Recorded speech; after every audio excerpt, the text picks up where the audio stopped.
Hello and thank you. I have two questions, both of them about closing the gap.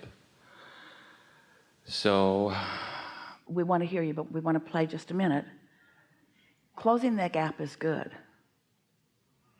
but a gap that isn't widening is good too.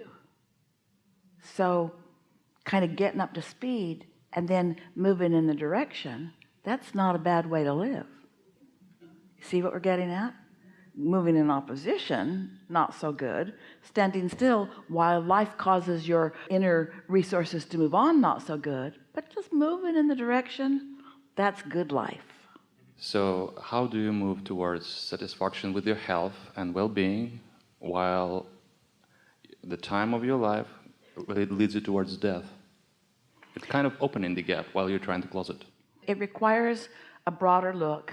It requires a realization that there is no death, that it's open-ended, and that you will continue to be. And one of the great benefits of meditation and getting in sync with your inner being is that you come to realize the eternal nature of your being, which takes the sting out of the flawed premise that any part of you is coming to an end. But you come to enjoy less and less what's happening to your body. First of all, that's not necessary. It's not necessary to decline as you move through time. That's a byproduct of resistance. So I guess that's my question. How? How? How do you not decline? How do you... By finding more satisfaction in every moment, and by being willing to accept the decline as a flawed premise, even though there's so much circumstantial evidence of it all around you, to accept it as a flawed premise and then just find satisfaction more moments by more moments by more moments. Wouldn't you say, or would you say, we don't want to put words into your head, yes we do,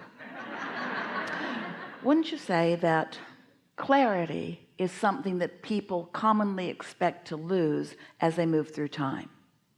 There's a television commercial that comes on that shows your brain and says that your brain stops losing its connectivity as you move through time. And Esther always says, your brain, but my brain, I can stand over there and I can connect with connectivity. I can become more. And it doesn't matter, Esther gets older every day, you know it? And her ability to receive Abraham just gets better and better and better and better and better and better and better. And so in that way, she's defying the common logic that your brain functions are supposed to diminish. No, you can come to accept that relative to anything. Satisfaction is a state of mind, not a state of condition. And once you discover that, there was a man in the hot seat a few weeks ago who had invented a barbecue contraption. And he explained it and he was very excited about it, but he was also worried about it. And we'd just begun really talking about satisfaction and not satisfaction. We've been talking about it forever, but in those specific terms. And so he was having a hard time following us because he was really worried about this thing taking off. And it invested quite a bit of time and money in it. And he wanted us to give him the magic formula.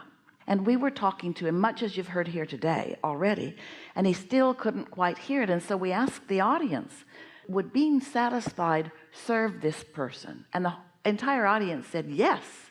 And then we said, and does he have to be satisfied about the barbecue contraption? And the entire audience said no, he just has to find something to be satisfied about, and then everything else takes care of itself. So what happens with objective logical humans is that you've come and sort of discovered yourselves to be problem solvers. Well, we don't want to call you problem solvers. We want to call you solution seekers. But if you decide you're a problem solver, then you're looking for problems and you're focused upon problems, and it slows you way down. That's what causes the gap not to close as fast as you'd like it to be closing.